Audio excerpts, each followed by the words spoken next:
This meeting is being recorded. Okay. Good morning, Professor Tootle. Good morning. I'm really excited to see you. I almost wanted a whole show just on kind of downloading our conversation from Professor Knott last week. I thought he was really impressive. Do you think it's just me, or I mean, you know him pretty well? Was it a good meeting last week? Yeah, I mean, to me, it's typical Stephen Knott. Yeah. That's what I get out of him every time I spend an hour with him. But I had almost an aha moment last week. He thinks America's in trouble, and not over what most of us think is in trouble. And tell me where I'm wrong here. I'm brainstorming with you, just kind of what I heard from him first time, ever chatted with a gentleman.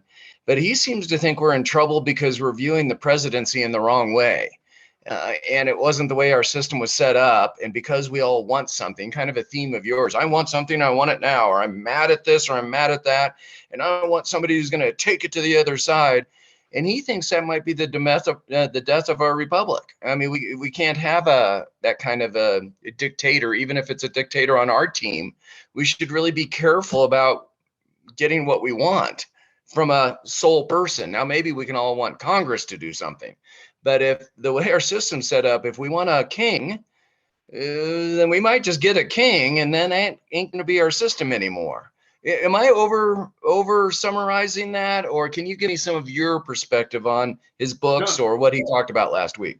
I mean, I agree, but I think when we were talking about it, the way I put it, when I was talking about it with him, and he agreed, is that we have essentially our system has two parts. You've got a culture, and you've got a system, and our society depends on both of those things. You can't just get rid of our culture and not expect for the entire society or system to collapse. Okay, well, so that's another main reason. Thanks for anticipating my questions.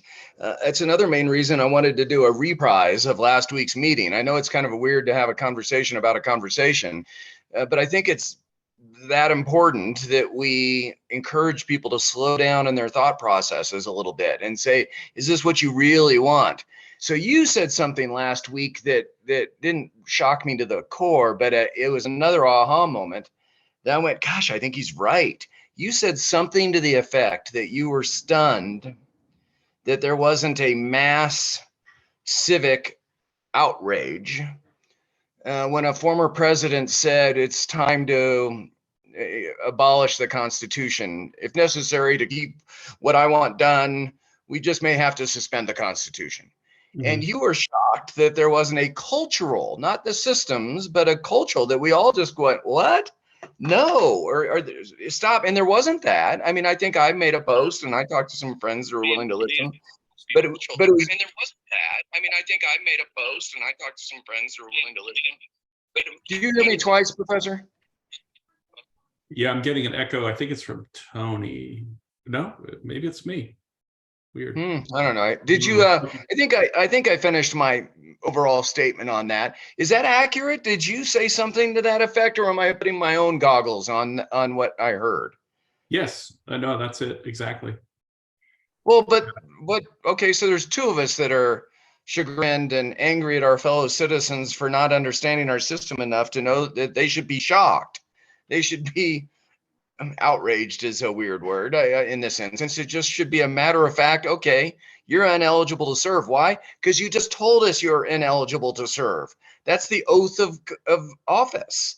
And if you're saying you're willing to break that oath of office for whatever reason, good or bad, I mean, maybe there's some terrorist attack or some world war where you suspend some provision of the Constitution.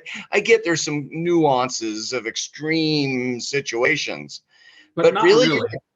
Yeah, well, thank you. Well, but we did it, and because the Constitution, and this is something people get wrong about Lincoln all the time, is they say, "Oh, Lincoln broke the Constitution," right. But he didn't, because the Constitution allows for provisions of rebellion or insurrection, and unless you think that there wasn't a rebellion taking place or something, but like I think it's pretty clear that the Civil War was a rebellion against the United States, so Lincoln wasn't breaking the Constitution when he was using it exactly the way he meant to use it. Donald Trump was saying, no, we need to set aside the Constitution and whatever he said. All of our rules and regulations, need to be set aside. He was calling for getting rid of rule of law. And we just kind of collectively went, oh, another weird tweet or whatever, just, oh, okay, whatever. It's him being him. Okay. It's even worse than that. One of my friends who's a Trump supporter just said, well, we all know Trump can be a loudmouth. That was how he shrugged it off. Right. And but you're still friends with him. Yeah. But you're disappointed in your friend, though. Of course. Yeah. I mean, this is somebody who claims to be a conservative, and he clearly is not. And in order to change the culture, because that's what Professor Knott suggested, that this responsibility is really on us, that we have got to ensure, and that's what you're talking about, the culture and institutions, but that we have a role to play in this. We can't just collectively not care when something dramatic happens that may affect our very being as a country. We should do something. That's what you and Professor Knott are exhorting us to do, correct? Yes. And remember what culture is. I mean, culture, maybe we should take a second and think about this for a second. I'm going to argue with this answer, by the way, so I can't wait to hear what your definition of culture is. The first thing is to understand that culture is just in the groups. What happens when you take the psychology of a bunch of individuals? So, to say we need to change the culture, it is something that still falls upon the individual, because the individual your individual values put together with the individual values of everybody else, that's all the culture is. Right. So of course there's an individual responsibility when it comes to culture. So you have to say, no, I value this thing more than anything else. And that doesn't, and it shouldn't matter if it's coming from Barack Obama or Donald Trump. But I get really, I guess I should say, confused about patriotic displays now, because I see people waving these flags and I just wonder, what do you mean by that? Mm-hmm. Like the last few July 4ths over the past 10 years, I've really had these moments where I've been looking around at people and thinking, like, what are you celebrating? You Trump supporter, you Obama supporter, what do you think you're celebrating right now? Because what you're supposed to be celebrating is that combination of culture and institutions that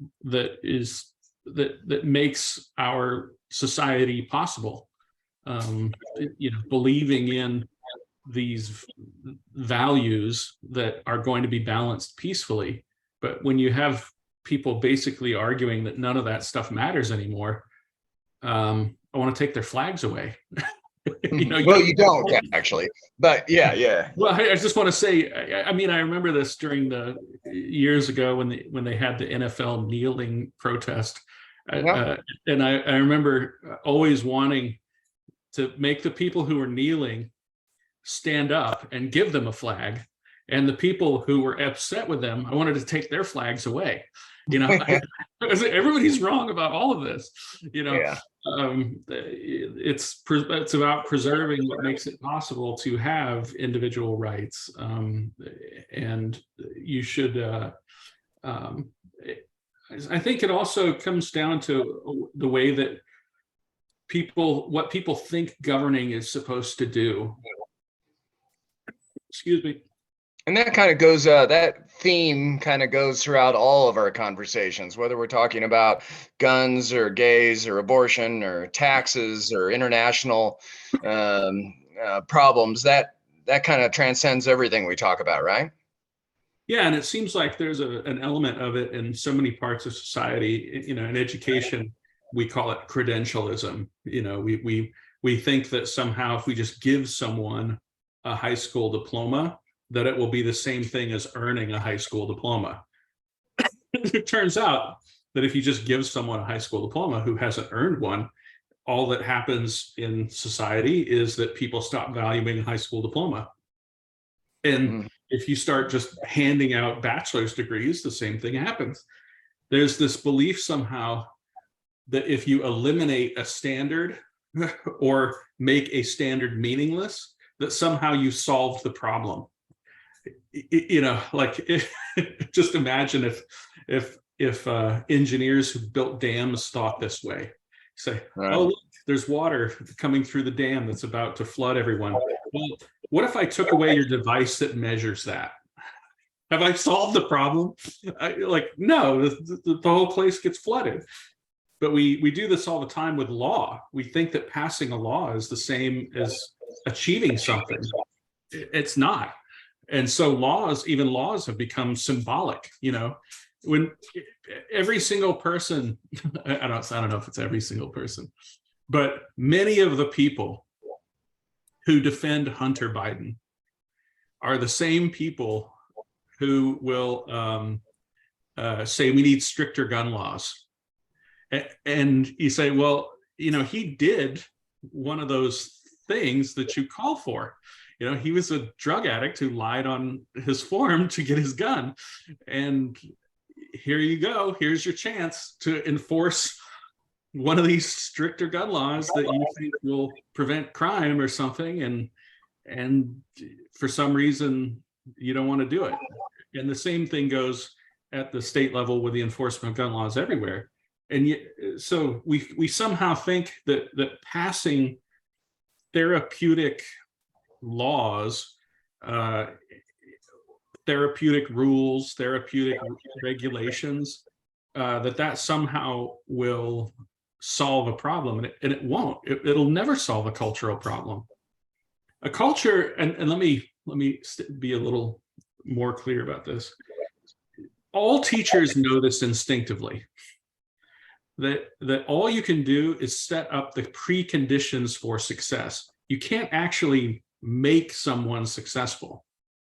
You can just make it possible for someone to be successful. And understanding that there are many things that you can do to help someone be successful is part of your job as a teacher, but you can't actually force someone to do the work. And if you do the work for them, it will never achieve the desired result. Obviously there's an old saying, you can lead a horse to water, but you can't force him to drink. And yet we have now created a society where we're just shoving fire hoses down horses' throats and turning them on and saying, look, we taught our horses how to drink. It turns out all that does is kill the horse. Okay, lots of material to go there. Now I'm not sure where to go. Let me go back quickly on culture. Would you agree with me that culture isn't sitting in the congregation during a sermon? Culture is what people talk about at the coffee afterwards, and more importantly, what they actually think about on their drive home and how they behave differently during the week. That's what may be important about the sermon. The sermon is the organizational construct or the church, but it's how individuals are thinking about and privately discussing with friends off the record. That's culture. Would you concur with that in the layman's term? No, I would say that the sermon that's being delivered, that is an indicator of the culture of pastors. And if people are listening to it and liking it and responding well to it, then it would indicate the culture of a parishioner. But when we talk about the system, is the electricity on in the church? Were the doors unlocked on time? In other words, have you created a thing that makes it possible for these for human beings to come in and listen in a meaningful way and participate? That's the system. What the human beings do and how they interact, that's the culture. Let me give a substantive nuance. I'm going to try to persuade you on this. I wish I was more articulate. when you're sitting in the congregation or in the audience at a theater or a sports game, you're out in public and you're supposed to behave in the way, whatever that culture is. That's one thing, but it's really a show. We all put on a show. Look, you put on a t-shirt for today's conversation because this is, people across the nation look at this occasionally. And I put on a t-shirt. That's the culture that we have here. We don't need to put on a tie and pretend we're somebody famous. We want to be more conversational. That's our culture. But really, it's still a show. What happens is how we engage when it's just the two of us having breakfast. That's what really matters. So it's culture. What you're describing is what you tell a pollster on who you're going to vote for president. The real culture is who you actually vote for president. And there's a disconnect. I don't know if I'd make that distinction, just because anytime an individual, human being is engaging in something with agency and they're taking part in the creation or transmission of culture. That movie that's on the screen is the result of a screenwriter, a business. There are people who did analysis that says, here's the thing that we can put on the screen that people will like and want to see over and over again. And tens of thousands of artists and business people are involved in the creation of it. So I would never say that wasn't part of culture. It all is. Culture can also be bad. It isn't in and of itself good. You can have a culture of racism. That's bad. It's still culture. It's just what human beings do when if you're measuring what they do as a group. Fascinating. We'll talk about that more, Professor, at a different conversation. I'm going to give one last tiny pitch. What the law is, thou shalt not murder. That's a system.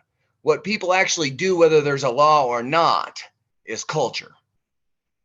Yeah, well, and I think I've quoted the movie Club Paradise, the old Robin Williams movie with Twiggy and Peter O'Toole. I don't know if I've seen that. Oh, it's a great. It features Jimmy Cliff, the reggae star, Peter O'Toole, Twiggy, Robin Williams, Rick Moranis. It's a crazy cast. It was a nothing summer comedy, but in the middle of it, there is. Robin Williams has this joke where he says, we have a constitution, and he says, the joke is he says something along the lines of, yes, but it's written in pencil. The point is that every place has laws. You are said to have rule of law if the people who live in your country actually follow it. Yeah. Okay. Well, we're getting closer to agreement on the semantics. And that I do think it's more important than we think. I want to switch gears slightly. Oh, thanks for bringing up Lincoln and saying he didn't violate the Constitution. That's worthy of people understanding. We did violate the Constitution in locking up Japanese citizens during World War II, though, correct? That was a direct constitutional violation. Yes, but they did have legal representation, and it did go to the Supreme Court. And so there was a Supreme Court decision that was later overturned. But the system was correct, but the culture was wrong.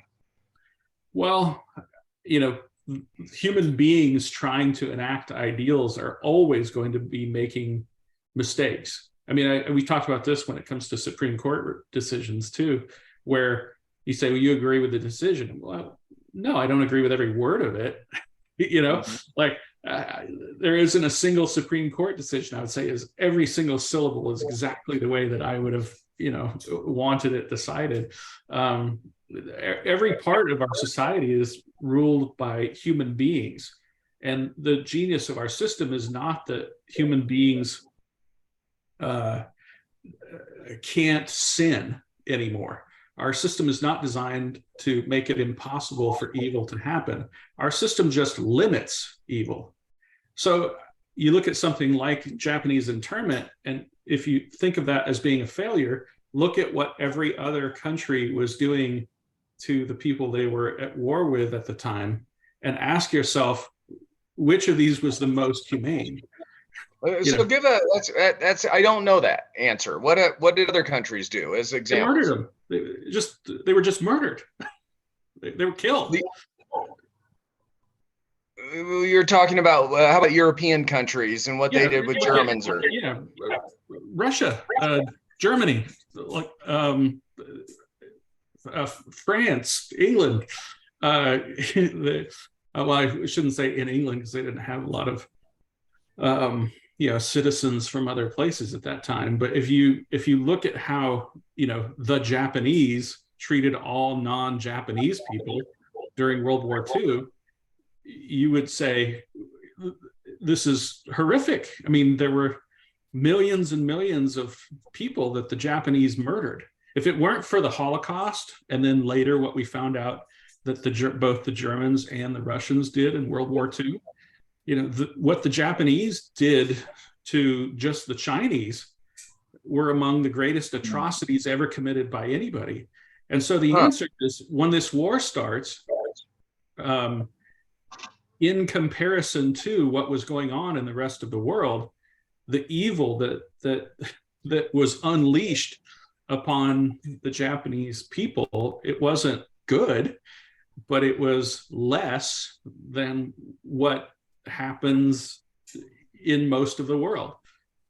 And by the time you get to the Gulf Wars, you would say, yes, there were individual hate crimes that happened at that time, especially upon Sikhs who had nothing to do with 9/11.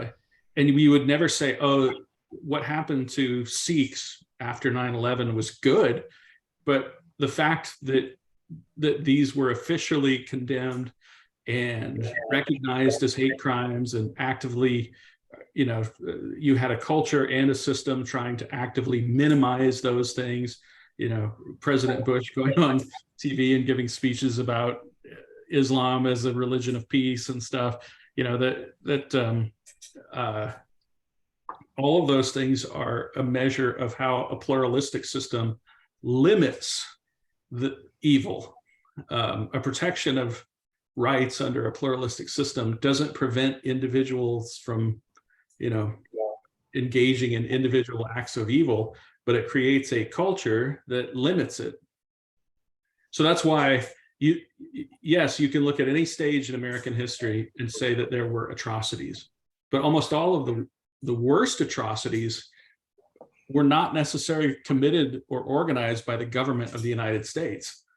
A lot of them were organized and committed by something you could call democracy, groups of citizens taking it upon themselves to act. And it was often the federal government that was limiting that behavior, not encouraging it.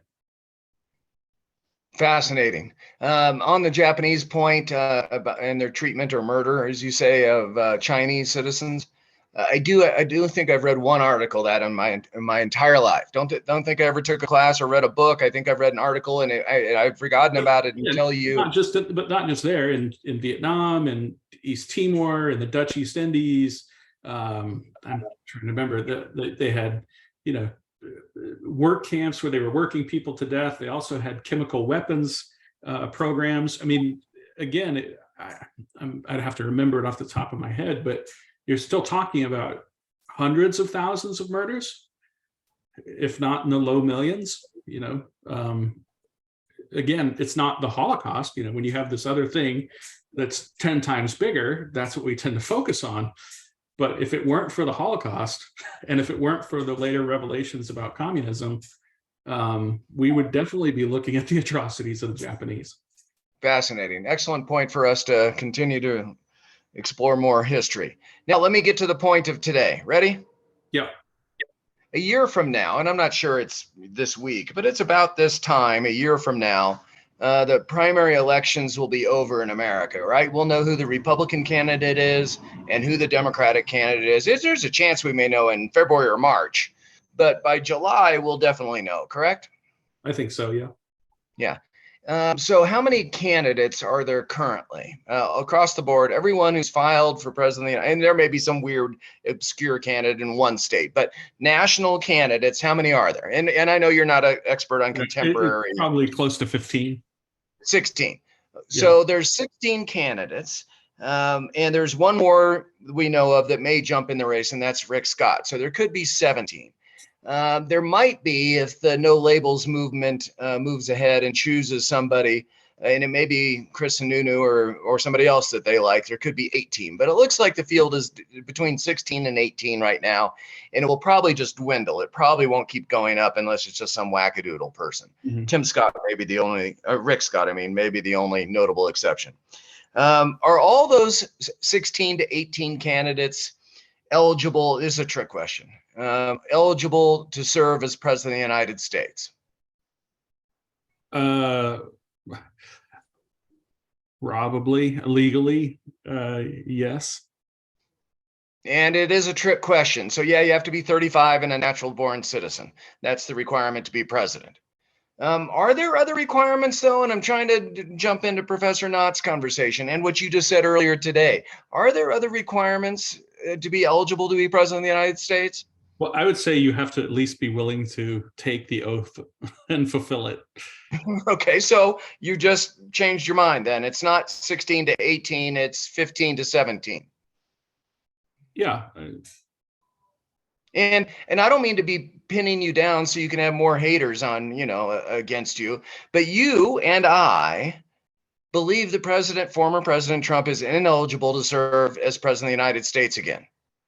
Well, I would also, here's the other thing that I always want to throw in there, and that is that I also don't like it when people think that they can beat the Constitution on a technicality and that somehow they can do something that's unconstitutional if they find a loophole. So, and I guess this is some of the anger that the American people are trying to register with both Republicans and Democrats come from the fact that, Biden probably in his heart of hearts knows that his student loan thing is totally unconstitutional. I think he knows that. And yet he did it anyway. Yep.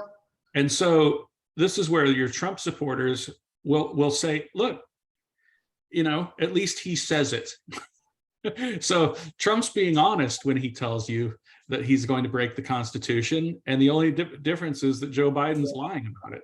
So why is somehow the guy who's lying about it morally superior to the guy who's telling you the truth about it? And I want people to make sure and understand that this is not just that we don't, at least I feel like, it's not that I don't understand the arguments of your Trump supporter when they are criticizing President Biden, because they look at the President Biden's candidacy and they say, well, here's the big difference is that when, the Supreme Court makes its decision, CNN and the Wall Street Journal and or not the Wall Street Journal, but CNN and the Washington Post and the New York Times will immediately come out and make an argument that is a total lie.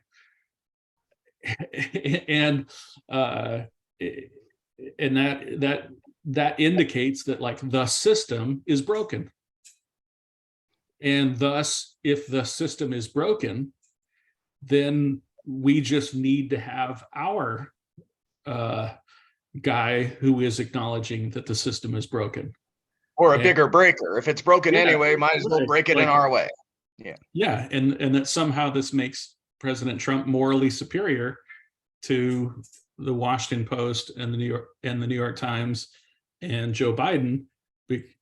And my argument is that I want to be the defender of the system, and thus I reject both of them and say, you're giving me two choices of people who are saying, that they are rejecting the system. And I just want a candidate that doesn't do that. So you didn't, for whatever reason, agree with my statement. You gave another example of the other party, their current president, who also probably, we agree at least, who knows if we're right, but I think President Biden had some quotes on there where he goes, I don't have this power. It's not in the Constitution for me to do. I mean, I think he's publicly said that. I don't think it's an opinion. And then later he changed his mind and goes, well, I got to push it because Congress is never going to act. Same thing that President Trump did with the wall. Same thing with what President Obama did. Well, which one are we mad at him for that one? What's his main claim? I'm sorry, Obama? President Obama, what did he do that broke the Constitution? Was clearly well, maybe some stuff around Obamacare, and then also the DACA. DACA.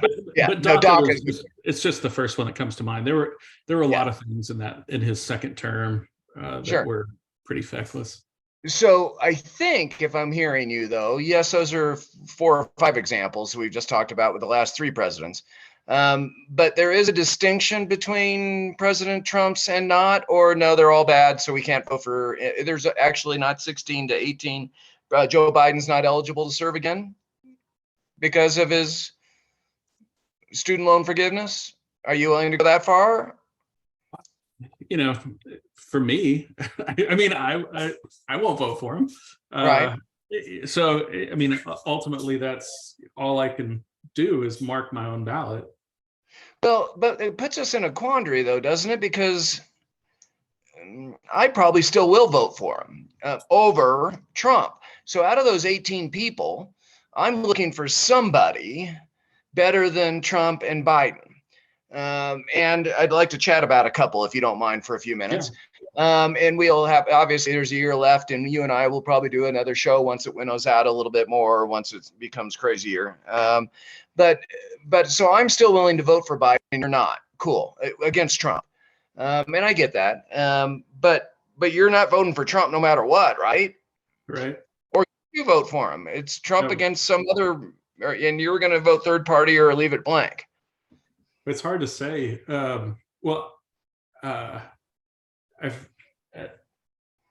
I guess I would always vote for cancer over a heart attack. So you still might vote for Trump then. Oh no, Trump's the heart attack. I'm saying Trump is the heart attack. So yeah, I would probably vote for someone who's out to destroy the United States more slowly. Slowly, because it gives us a chance to live and fight another day. Yeah, but I just have a feeling that there will be somebody on the ballot who isn't trying to destroy the United States. Okay, let's see if there's any of those people. I think you and I, because we're conservatives, right? Do you agree, by the way, I'm a conservative? You've known me really well now for the past couple of years. A lot of my conservative friends don't think I'm conservative. But here's the thing, like I would also say Anthony is, he just didn't know it. Bart is, he just doesn't know it, you guys are all conservative. We're all conservative in the only way that matters, which is we're all trying to preserve peace.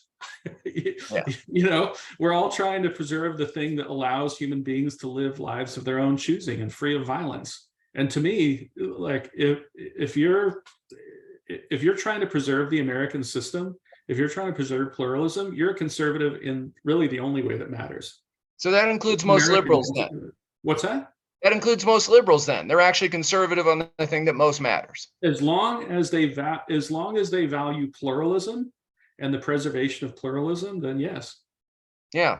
So, and we've had several conversations. I think we've had a whole conversation just about that in itself. And most people don't have these types of conversations. It's easier and more fun to hate somebody in our family and our neighbor and our friends and some stranger. It's really lovely to hate some stranger. Yeah.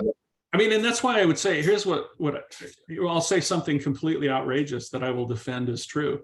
Pete Buttigieg is more conservative than Donald Trump. Yeah, I think that's probably right. There's a funny meme on that very subject, by the way. I don't want to share it right now, but if you want to in private, I'll share it. It's pretty funny. Or inappropriate. I'm not sure. And I'm not reading that. You can if you like. So you can eliminate Marianne Williamson, right? You're not going to vote for her. Do you have one line, something positive you can say about her? No, she's a kook. Oh, she's a kook, but she's also like funny. I mean, she says some really weird stuff. Then I don't know enough about her to say anything. All right. Well, you don't need to, but if you watch her, yeah, she's funny. She's weird. Okay. Robert F. Kennedy. No. I'm shocked. Okay. And you already said no on Trump. I don't mean to keep pinning you down, but Nikki Haley. Talk about Nikki Haley for a second. She's got a lot of virtues.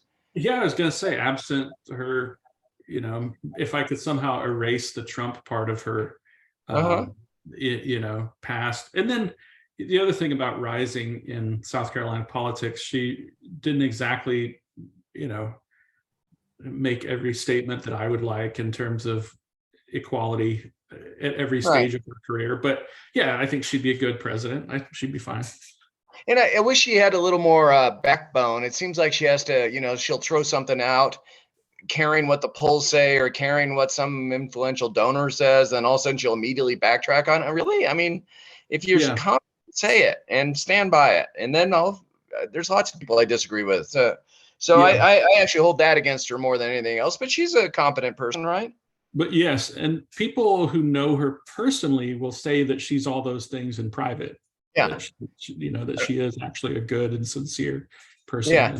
I believe I've heard that. I don't know how to pronounce this person's name. I've seen him interviewed on TV once. Is it Vivek? Yeah. Ramaswamy. I don't know how to pronounce his name, and I feel bad about that. Know anything about him? Yeah, I've heard him interviewed a few times. I'm not exactly sure why he's running, but he's an interesting guy with some interesting ideas. I don't know that he's serious. I don't know. I would, but he's depending on who he was running against, I might vote for him. Well, and he has approximately, and I'll try to be precise here in my approximation, 0.0% chance of getting elected. Is that correct, or do you think he has a greater percent chance? I mean, who knows? He could always catch fire with a debate. No, there's no way he can catch fire. He has zero chance. I stand by that. By the way, and you shouldn't have just announced that you're going to pardon everybody from January 6th when everybody hasn't even had a trial yet. We don't even know what they did. I mean, that's just irresponsible. So he's off my list. But okay. Asa Hutchinson, talk about old school conservative. What do you think about Asa? He's fine. Asa. Yeah, I mean, the guy who I sort of, if in that world, I still wish it was John Thune. And of course, my dream candidate is always Mitch Daniels. But Mitch Daniels. Wow, old school. Okay, so Asa is okay though. I mean, he's boring. I'd vote for him in a heartbeat. Yeah, no problem at all. I'd consider him. Larry Elder. No problem at all, but right. But he's Larry fine. Elder. Remember Larry? Yeah, I mean, I don't know. He's in that category of like he's just doing it to sell books. Maybe I think I don't. Well, you're right. Tim Scott. Oh, I'd vote for him. Yeah. Okay. I don't think I would, but we can talk about that later. Ron DeSantis, the second front runner, the anti-Trump or the pro-Trump, not as bad as Trump go-to guy. What do you think about Ron? Well, it's funny. He's almost in that. I don't know. He's certainly smart, and people. And if you look at how he's actually governing Florida, he's doing an awfully good job. But he does this high profile culture warrior stuff. And he also has the sort of strange personality. You're not going to be a cabinet member in his administration if you keep in this straightforward with a strange personality. That's hard to overcome. Well, I just say something about him makes me nervous. Okay. I think he's a hard no. Not a hard no, but a pretty firm no from me. I'm trying to keep an open mind, but on the basis that maybe what I've heard is not He's proven himself a lot already, though. I don't. Yeah, we can have an open mind, sure, but he's been out there, and we've seen a lot of his actions so far. Fighting a mouse is just weird. I'm sorry. We have some really important threats facing America, internal and external. A mouse is not one of them. It may be one of them, but it's number 100 out of 100. I don't And know. it shows to me there's a problem, like something that I also look for in presidents, that I don't see in him is the ability to be magnanimous. And it seemed, and I think some of those fights that he has picked are maybe indicating that he doesn't necessarily have the requisite character, which is to say you have to, I'll give you a good example from somebody locally. And this is I won't name him because what I'm about to say might start off by seeming less than charitable, but when he first got elected, he wanted to fight every fight. And I mean, when he was right, I'm talking about times when somebody did something that was actually wrong. And his instinct was, what's happening is wrong. I'm going to fight, I'm going to win, and I'm going to grind this guy into the dust, and he's never, and I'm going to just bury him and destroy him. And I advised him early in his career, like, this is your Achilles heel, let it go. This is you. I would always start by saying, you are absolutely right. And we could even say you would be justified in going after this guy hammer and tongs. But I said, just let it go. Is that the theme of Professor Knott's, one of his books? It's the primary character trait of what we should expect in a presidency, isn't it? Does that ring a bell, or is this your? I think so. I think that there are people mentioned in The Lost Soul of the American Presidency who had that flawed character. I would say people like Richard Nixon and even John Kennedy and Andrew Jackson, really aggrieved and vengeful people who wanted to go after their enemies. And again, that's why I want to say, in the case of Ron DeSantis, it's not necessarily in and of itself disqualifying. It's just a character trait to look out for. Yeah. It's not a good sign. It's one of my aha moments from last week's conversation with Professor Nott, is that he outlines what his view of a constitutional president and what their role should be, and not to solve every little problem there is, and not to make every issue about them, and not to let your ego get wrapped up. This is the United States of America and our future, and about people that will never be in office, just the common man out on the street, and why would we have to have it about them? And this is a huge mistake to make the presidency about an individual rather than about us. I don't know if I'm putting words in his mouth, but that's kind of what I heard from him. Yeah, and it's the thing. I mean, maybe this is another subject for another day, but like, if you don't have a dad, you go looking for a dad, and if you don't have a God, you go looking for a God, and you want the presidency to fulfill the role of being your dad and your God. Well, that's not what he's supposed to be. Our president is not supposed to be your dad, and our president is not supposed to be your God. He's supposed to be someone who executes the laws of the United States. And if we go back to the Constitution, it's very clear that, yes, the executive arm and all those employees from whatever Congress says thou shalt do and thou shalt not do, you have to have somebody to go out and do it. And that's under the auspices of the presidency. And he's the commander in chief, and you got to have somebody that can make a quick decision without a big committee. The Constitution's pretty clear on the role of the presidency. It doesn't have to be anything but those. And that's why even I always say that we got all the rankings wrong. You look at like who's a great president, who's a bad president. And we look at presidents as somehow like expanding their own power and making a lot of noise is somehow the mark of a great president. And a president who executes the laws of the United States is a bad one. And I say, well, it's like asking if a plumber fixes your sink, is that a bad plumber? Like, I just disagree with this idea that somehow someone who fixes your sinks is a bad plumber. No, right. Who's a great president, like the president who does a pretty good job of adhering to the Constitution to execute the laws of the United States. That's why I always look up to, I always say Eisenhower, George H.W. Bush, Coolidge, McKinley, Grant, Hayes, Garfield, if he hadn't been killed, Taft, right? These are the great presidents, right? So, Professor, that leans to another topic that I had outside of our conversations. Those 6 or 7 presidents you just listed, you think most, and I'm asking about 330 million people, or minus the kids that can't read good books yet until they're 5 or 10 years older. So maybe it's 300 million people. You think we should all read a book on one of those presidents? I mean, is that worth it in our time, or is it going to the kids' soccer game more important? Is it making a good living, or no, you should pause to be a good citizen and read about a past president, or no, just read a couple good journals of modern day stuff. We don't need to have, we can go outside the box, which you always talk about. Or do we need to know what the box should be like? And is a biography on one of those presidents worthy, or to give us some insight?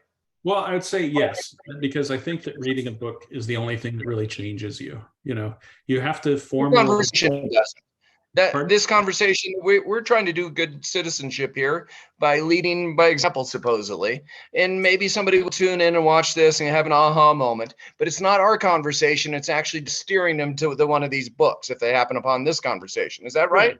Yeah. Here you go. Here's one I just started last week, right? Biography of President Garfield, right here. So if you want to read what I'm reading, read this. But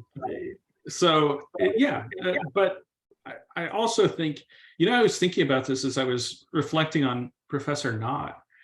His co-author, Tony Williams, who's the director of the Bill of Rights Institute, is, I don't know if he's a genius, maybe, or if but he is slowly assembling at the Bill of Rights Institute just an amazing resource for any citizen who wants to become a better citizen. When you look at what he's just assembling in terms of content, it's really amazing. It's remarkable, and it's almost all focused on curriculum for high schools. But I'll just be honest with you, I learned so much by just perusing what other scholars have done in their contributions, and in terms of understanding the fundamentals. The stuff that his curriculum says that we're supposed to be learning in the 7th, 8th, and 9th grade, that's the stuff that nobody knows anymore. I mean, to be honest, like I hear CNN's legal analyst, giving her analysis on a Supreme Court decision. And I want to say, you should look at the 9th grade curriculum from the Bill of Rights Institute, because it'll tell you that what you're saying and your analysis is all wrong. Yeah. And it isn't that it isn't out there. It's out there. People just aren't thinking about it. I mean, what I said about this combination of culture and institutions, like, that's not my idea. It came from Abraham Lincoln. We've talked about the Apple of Gold document before. Like, it's not that people haven't read it. It's that they don't put it in their hearts. That's why I say that reading a book is almost essential, because you have to form a relationship, and you have to be changed by that relationship. And in a way, reading a biography is almost always the hook, because you have to actually care about somebody. You have to care about another human being. And art is a gateway drug, but historical biography, to me, is in some ways the gateway drug between art and learning. Because it's entertaining, engaging, and you will start to care, and you will actually be changed by the time you have this relationship with the subject of a biography. And you're just not I'm trying to remember what you've said about it before. It's something like you get to temporarily inhabit the mind of the author. Yeah, absolutely. Yeah, I cool. mean, that's why I love that book that we've mentioned before so many times, The Autobiography of an Ex-Colored Man. I've But started also, to listen to that. yeah, and then or Invisible Man by Ralph Ellison. One of the anything by Ralph Ellison really, but like one of the things about or Marianne Williamson, not the crazy, A different one, huh? the different Marianne, yeah, the one who wrote Housekeeping. I mean, and now we're talking about works of fiction, but one of the things that is pretty incredible about works of fiction is you inhabit the mind of the author, and sometimes it's an amazing place to be. uh, and sometimes it's not. But when you find a good historian writing a good biography or something, you will actually be changed. You will become more empathetic. Love And this. when you so you learn so yeah, you read this biography of President Garfield or something, and then go on the Bill of Rights Institute website, and then you'll see, oh, this is all the stuff that Garfield actually understood. This is what he was trying to do.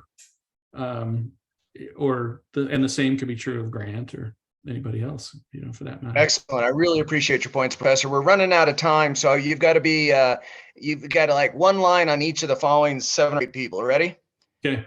A hard one. Mike Pence running for president. What should we take from that? Oh, I mean, I would probably vote for him if he was the one of, depending on who he was running against. Yeah. He's not. And I'm almost definitely a no on that one. But that's a whole show just in itself. Here's one, Chris Christie. Yeah, I'd vote for him. He's my 4th choice, I think. So that's interesting. We both like him. Francis Suarez. I have no idea who that is. Is that the mayor of? Oh, I do. Yes, that's the mayor of San Francisco or LA or something. No, I thought he was the mayor. Florida. Yeah. Miami Beach. Yeah. I don't know enough about him, but I assume he would be fine. I don't. 0.1 chance of out of those 16 people Yeah. of winning. Yeah. Will Hurd. Oh, yeah, I definitely vote for Will Hurd. He's my number 1, I think. I think Will Hurd we need people like Will Hurd running for office. Yeah. He, as from the names I've heard so far, I would say he's my number 1. Nice. We have 2 more that are in the running. Rick Scott isn't jumped in yet, but might. Maybe right. Yeah, fine. Yeah, that's the right answer. Doug Burgum. Know anything about him? Governor of North Dakota? No, nothing. I saw him interviewed probably on CNN or something. He's my number 2. I liked him. Yeah, I don't know anything about him. He has a really interesting perspective. So number 1 is Will Hurd and Doug Burgum. Oh, Chris Sununu. Oh, he would be my number 1 out of that list. Really? Yeah, I love Chris Sununu. Yeah. I just read his op-ed. I just read his op-ed announcing why he's not running. And he says every single American has to concentrate on making sure that former President Trump isn't reelected again. Nothing is more important than making sure he's not elected. That's why I'm not running for president. And he's because he wants to be the influence maker in New Hampshire, the first state. Now, he's your number 1. Well, I'm just saying, like, who would make a good president out of that list? Sununu and Hurd are the leaders in the clubhouse for me, and Mitch Daniels and yeah. Old school conservative constitutional Republicans is what you're talking about. Yeah. Larry Hogan. Yeah, he'd be great too, but he's not running. Well, no, he might. I just saw him on last night, and he may be a third party, no labels candidate. Yeah, well then I would vote for him though. Yeah. Fascinating. Okay. Mike Pompeo, he's out, but he said he's 59 years old and his time's not right this time after talking to family. He may run again. Yeah, like he'd be down there with Pence and that. Okay, we're on the same page. Okay, now the reason I wanted to ask you all that is because people do talk about who they like in presidency. That's the common role of culture and as a citizen. Somebody says, I really like Will Hurd, or I like Trump, whoever they like. I like Biden. What should we be doing? You've already suggested reading a book. This is my very last question, then we'll open up for a couple of Q&A. My last question is, in order to determine how best to use our sacred vote, We can read a book on a past president. You're the history professor. What should we be cautious of? What should we be aware of? Okay, you've also given the example that we should read the ninth grade curriculum of the Bill of Rights Institute to kind of put everything in perspective. Cool. To vote for our president and try to convince other people, what else should we be doing? That's my last question. Demanding more of your political parties. I would say take the political parties over from the people who are currently running them. But I do want to mention something that Anthony Hodis just mentioned, which is Cornel West running as the Green Party candidate. Oh, I missed Cornel. He's on my list. Sorry. He's running. Yeah. I like Cornel West a lot as an intellectual. And I like a lot of his message, especially in terms of focusing on the consequences to human beings and personal relationships in society and culture. However, I don't know that he would be someone who would be too concerned with keeping the Constitution, fulfilling the traditional role of preserving the Constitution. But man, I like listening to him. And he's hilarious. I watched him last night on TV. He is hilarious. I mean, not in a ha-ha, you're a jerk way. I mean, he is entertaining speaker. But more than that, like, he is out there with an important message. He's an intellect. I mean, but that's what a role of an intellectual really is you want an intellectual out there staking some position and making you think about ideas in a different way, and he is somebody. I mean, I've been reading him since college, so I've always understood that there was more to him than the caricature. Yeah, cool. But you probably couldn't vote for him, even if it was against Trump. I think I would vote for him over Trump. See that? Over Trump, yeah, cool. We're probably on the same page on that. Surprisingly enough, how fascinating. Okay, Professor, I really appreciate your time on this day. Let's see if Tony or Bart or Bill have any questions, and then we'll declare victory for today. Bill, Tony, or Bart? Tony, you're up. Okay, hey, coming to you from sunny, beautiful Portland, Oregon today. I'm sad to say it's such a beautiful day that I'll have to enjoy it pretty soon. Yeah, Cornel West, it's interesting. I'm wondering what role he'll play in the election because, but what he says is as if he were in my brain speaking, like all my concerns. And so my interest, I had that same question, Professor Tootle, like what would that look like in practice? And I do wonder if his persona maybe seems like it would be, damn the Constitution, we're going to do whatever the heck I want when I'm president. But I wonder if he wouldn't be a good galvanizer of people, because I have to say, it was the first person that I've listened to in a long time that I was just like, you actually are talking about issues I care about, not some bullshit that, is trying to get somebody to pay attention, so I'm really interested in West. And I also am interested in just like the concern I have that, because people beat on me a lot for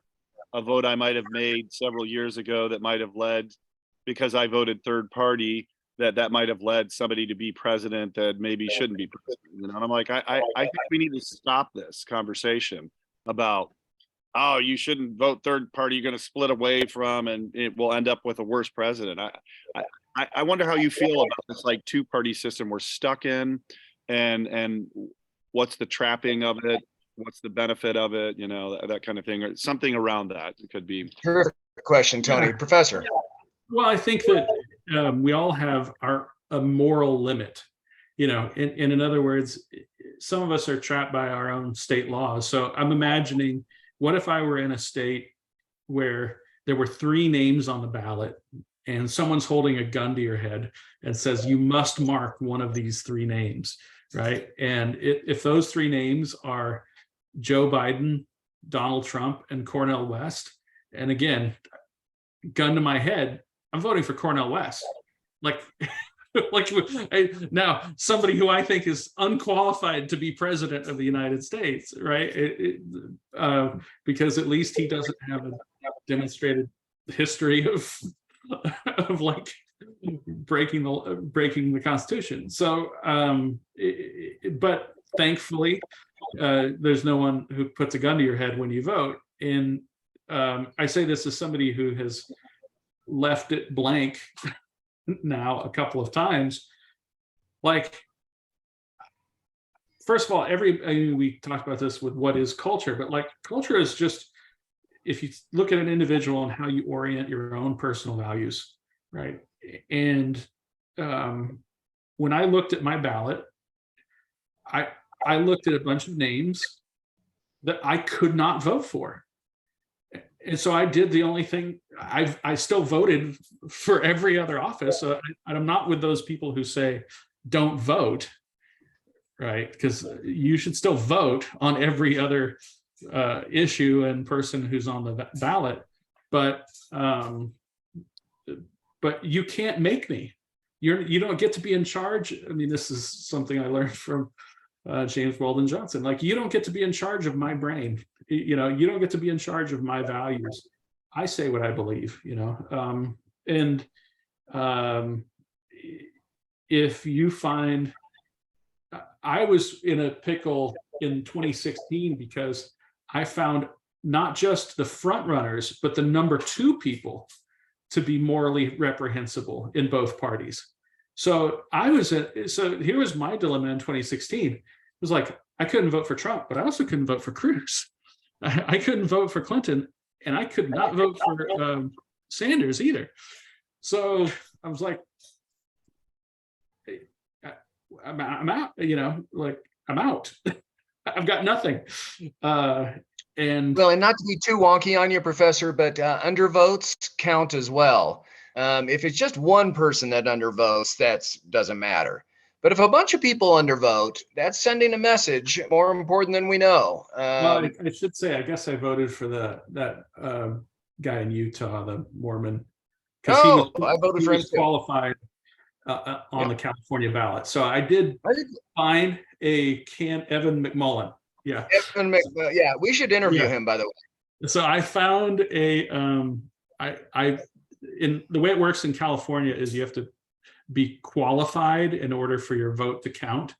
I'm not sure how it works in Colorado, but I researched every qualified candidate in California, and I voted for the person who I thought would make the best president. And I think that, if somebody was asking me what my advice is, I'd say, well, that's what I did. So obviously that's what I think is the best thing to do. Like, look at who's the qualified candidate in your state and pick the person who you think is the best president. Cool.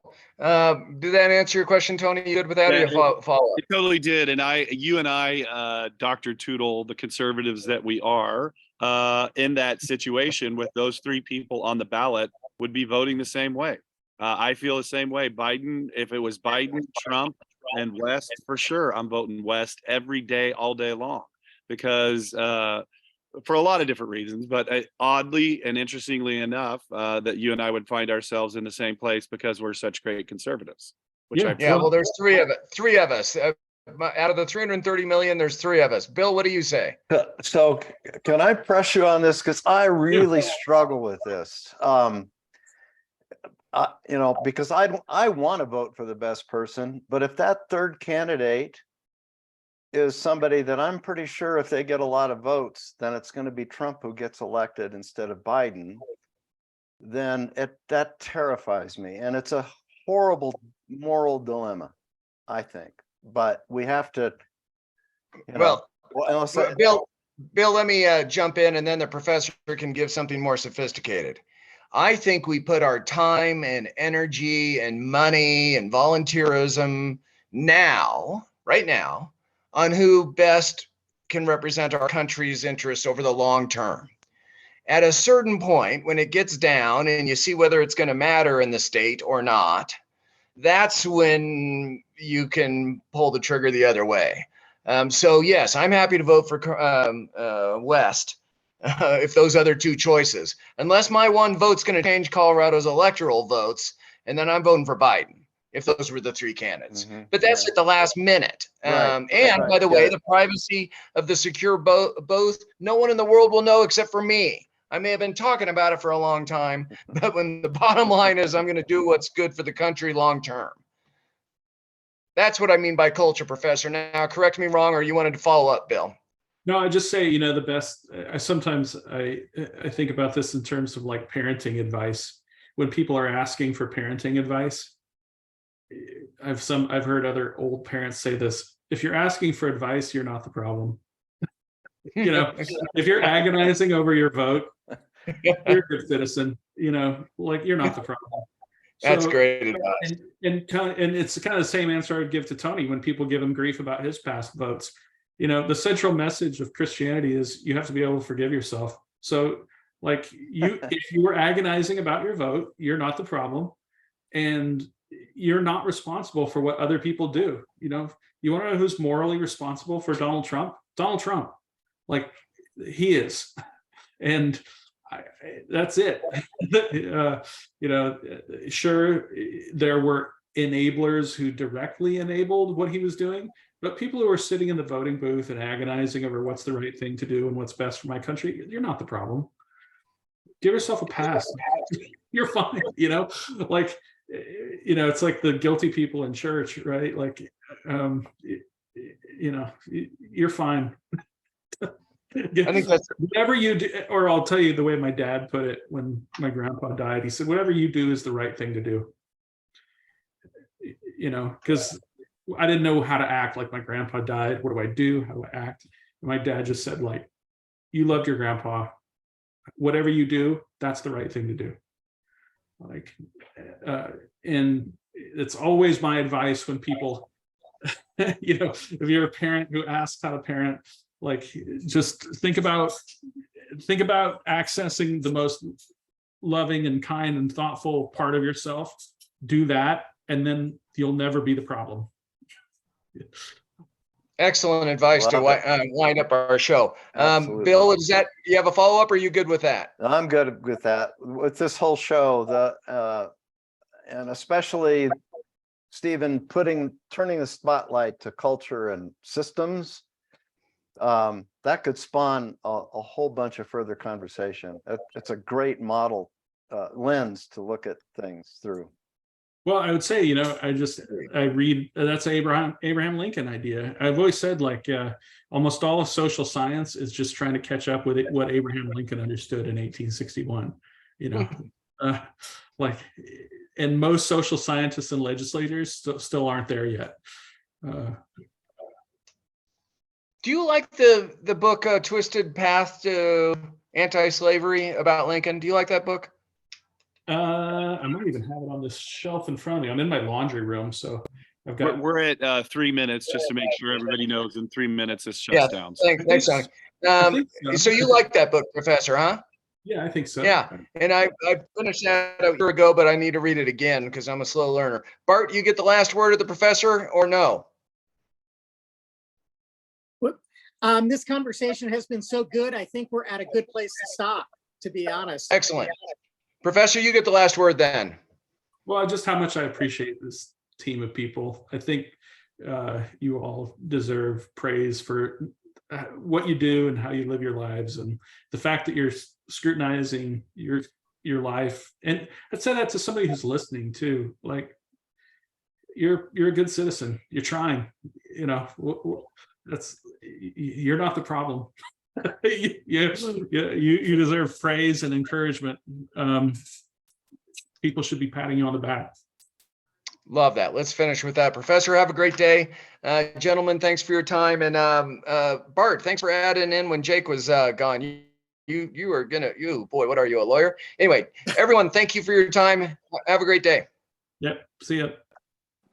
Adios. Thanks. And I love your father, Stephen. I love your father. I love this man. This is a good man. So yeah, thank you so much. Yeah, and my mom too. But yeah, I'm sure. But my mom's yeah. Cheers, man. I appreciate it. Take care.